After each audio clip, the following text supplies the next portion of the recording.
Nous sommes désormais rejoints sur le plateau du talk du mondial des CCE par Idriss Aberkan. Bonjour. Bonjour. Idriss, vous êtes enseignant, conférencier et essayiste français. Ouais. Vous êtes l'auteur en 2016 d'un ouvrage qui s'appelle Libérez votre cerveau.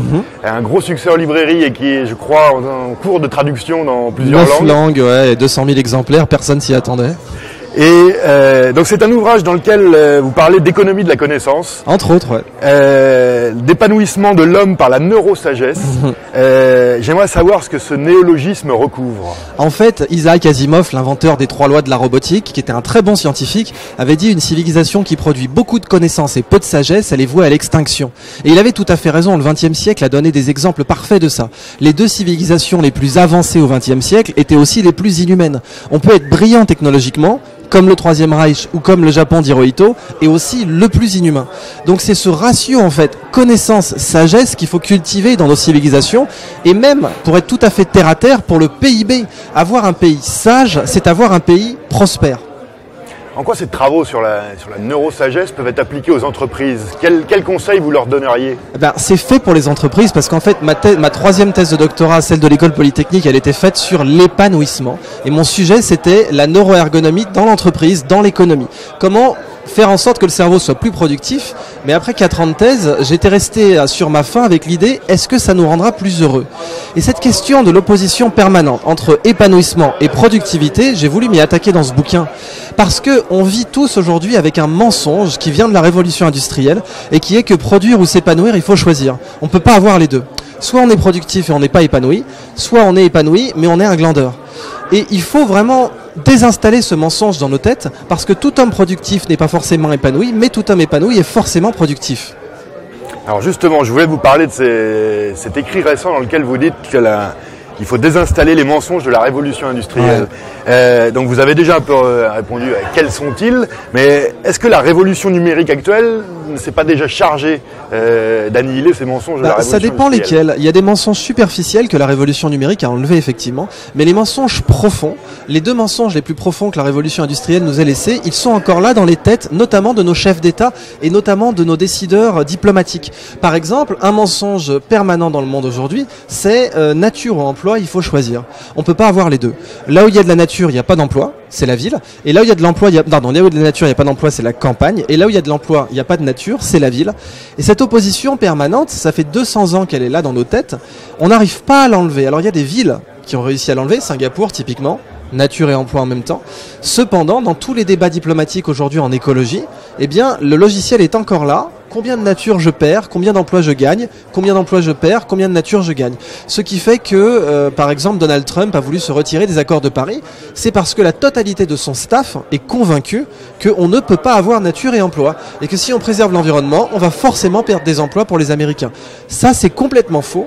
D'ailleurs, dès qu'on le dit, dès qu'on le prononce, nature ou emploi, il faut choisir, on voit que c'est un mensonge. On se rend compte que la nature est le meilleur modèle de prospérité sur Terre et que l'on doit s'en inspirer pour créer de nouvelles technologies. Cependant, il y a encore beaucoup de décideurs pour qui cette idée est profondément ancrée dans leur tête. Alors je pars sur autre chose. Vous êtes un être éminemment médiatique, notamment à la télé. Et, certains vous le reprochent d'ailleurs. Eh oui. À la télé où le format oblige à être simple, voire simpliste. Ce que je voudrais savoir, c'est, alors que les neurosciences et l'intelligence artificielle vont changer nos vies ou changent déjà nos vies de manière incroyable, est-ce que c'est pas contre-productif d'avoir à simplifier au maximum et peut-être vulgariser à l'extrême ? En fait, c'est une très bonne question. Einstein et Feynman, qui ont tous les 2 eu le prix Nobel, ont tous les 2 dit, si vous ne savez pas expliquer un concept à un enfant de 6 ans, vous ne l'avez pas compris vous-même. Et on a effectivement un problème dans le monde latin, c'est qu'on croit sincèrement que le côté abscon et l'obscurité est une vertu. Un de mes grands modèles dans la vie, Richard Francis Burton, qui parlait 29 langues couramment, avait dit, dans notre monde, chaque vice a porté la couronne de la vertu, et chaque vertu a été bannie comme un vice. Aujourd'hui, dans le monde latin, il y a quelque chose qu'on propose comme une vertu, et c'est le côté abscon. C'est essayer de complexifier les choses. On sait, aux États-Unis, dans le monde anglo-saxon, où notamment les étudiants sont rois parce que le client est roi, ce sont eux qui payent pour leurs études, donc on est obligé de leur faire des cours clairs. La clarté est une vertu cardinale dans le monde anglo-saxon, dans le monde latin malheureusement, et c'est ce qui explique notre retard. Regardez les classements universitaires aujourd'hui, le monde latin est désespérément à la traîne, et il y a une raison à ça. La clarté est une vertu. Effectivement, ça n'empêche pas que Noam Chomsky disait aujourd'hui dans notre monde médiatique, on doit tout simplifier et ça nous oblige à dire des choses qui ont déjà été dites. Si vous êtes clair, mais que vous dites quelque chose qui n'a jamais été dit, alors là vous êtes sur la bonne voie. Dans cette économie de la connaissance dont vous parlez beaucoup, où est-ce que vous placez l'Asie ? Est-ce que le futur économique est ici ? L'économie de la connaissance, son plus grand praticien sur le papier en géopolitique, c'est la Corée du Sud. La Corée du Sud a eu un ministère de l'économie de la connaissance, complet, autonome, qui maintenant fait partie du ministère de l'économie normale, disons. Donc l'économie de la connaissance, l'Asie, elle est obligée de la pratiquer, parce que le rapport ressources-population est très en défaveur des ressources en Asie. Et on le voyait déjà avec le Japon, qui s'était lancé dans son aventure impériale à la Deuxième Guerre mondiale, précisément parce que le Japon manque de ressources, et qui aujourd'hui est le leader mondial de l'économie circulaire parce qu'il manque de ressources. Le ratio ressources-habitants fait que l'Asie est obligée d'entrer dans l'économie de la connaissance, notamment pour traiter ses déchets et pour pratiquer l'économie circulaire. Et la France ?